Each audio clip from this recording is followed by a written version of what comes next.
Three things the universe wants to tell you, part two. Number one, the journey is the destination. Don't have this idealistic destination of finally reaching enlightenment and now you can levitate and you have no more problems. You'll still have problems. You'll just no longer perceive them as being problems. All right, guys. So this is definitely a huge one. A lot of people have this concept that after they have a spiritual awakening and they, do the work, that they're going to become enlightened, which is a very sensationalized and hyperbolic term. But when you become spiritually mature, it's not that you won't have problems. You're still going to have things that show up in your reality that are going to ask you to adjust your frequency more in alignment with the dominant frequency of source, which is love, and less out of the illusionary frequency, which is the polar opposite frequency, which is fear. So, and this is a lot of times why we have many dark nights of the soul. The dark night of the soul is not a one and done type of thing. The reason that we have more dark nights of the soul, just smaller ones, is because that's what ascension is. We're constantly being honed and adjusted to be more in alignment with the dominant frequency of source, which is love. So wherever we are in alignment with that fear frequency, whether it's unhealed trauma or a limited way of thinking, that's going to attract in that vibrational match so that we can heal meaning applying the higher frequency of love and raising the frequency of that lower frequency to integrate it into our more dominant frequency.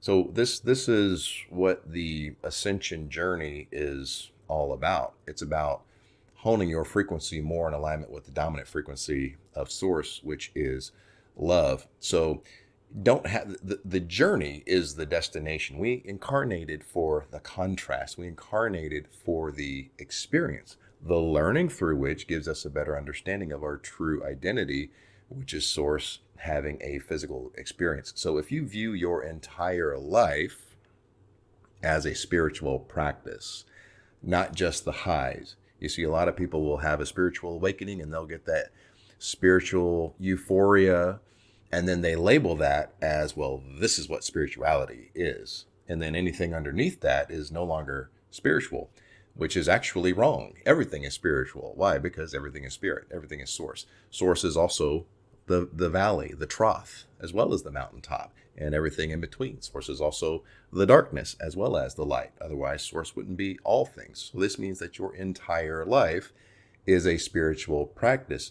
Moreover, a spiritual learning practice. You're learning what is the illusion of fear, the illusion of duality, the illusion of separateness and divisiveness, and learning what is the truth of unity consciousness, the truth of love.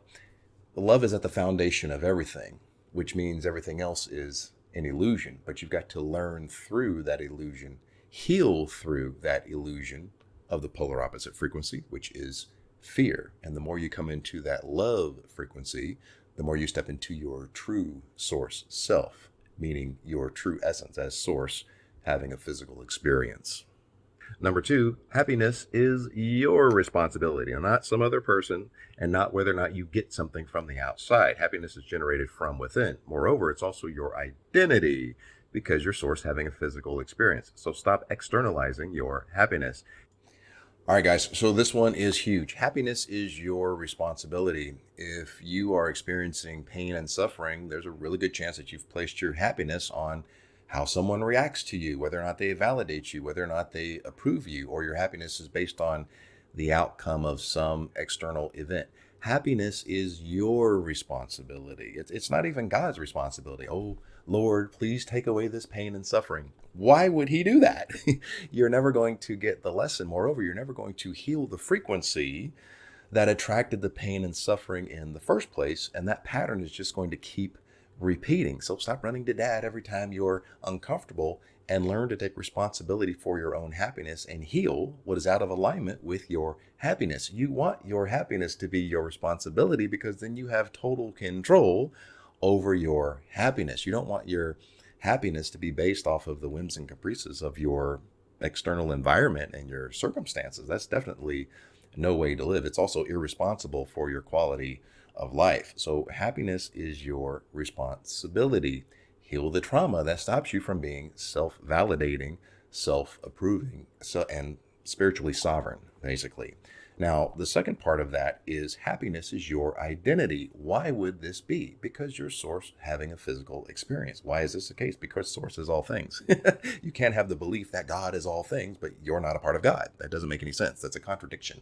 So if you are source having a physical experience, you have to agree that happiness, absolute joy, absolute bliss is definitely an attribute of source, of God. So your spiritual DNA is happiness and joy and bliss. And when you make this your identity, you stop chasing it out in the external. Oh, I'll only be happy if this if happens, or I'll only be happy if that happens, or if this person comes back, or if this person doesn't leave me, I'll only be happy.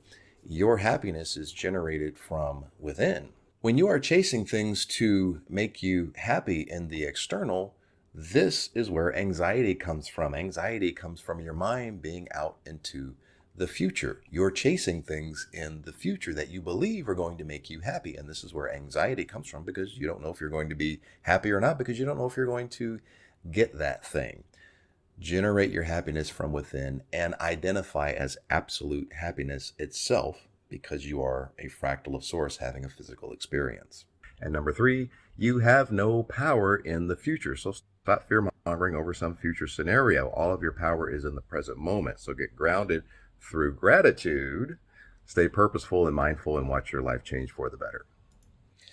All right, guys. So all of your power is in the present moment. The future doesn't actually exist. They're just the expectations of the mind. The past doesn't exist. Those are just memories that our brain assigns certain emotions to. Only the now moment exists. This is where all of your power is. And when I mean power, I mean your ability to choose what you experience next. Each next perpetual now moment is going to be in vibrational alignment with the signal that you're putting out, the beliefs that you're holding. I always say that the universe mirrors back to you your story.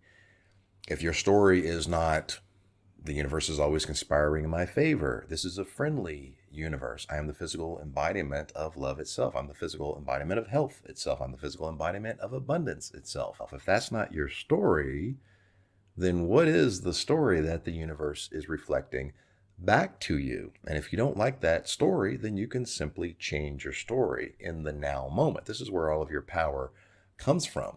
You change that story, you change that belief system, and then the universe will mirror that back to you by giving you confirmation that the new story is true. This is called confirmation bias. And then you start to see the evidence of what your new belief is. You start to see it in physical form, and then you take the action steps in alignment with that new belief. And now you've completely changed your identity, probably from a victim to a creator.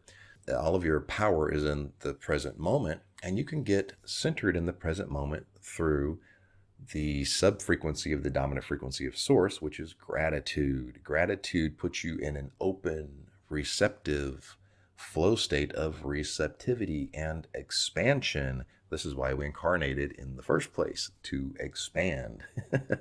So you have all of the power in the now moment. So once you start getting purposeful, grateful, and centered, and control the story that you're putting out there, then you will experience the next now moment in alignment with what you actually want. I hope this helps you guys. I love you. Namaste.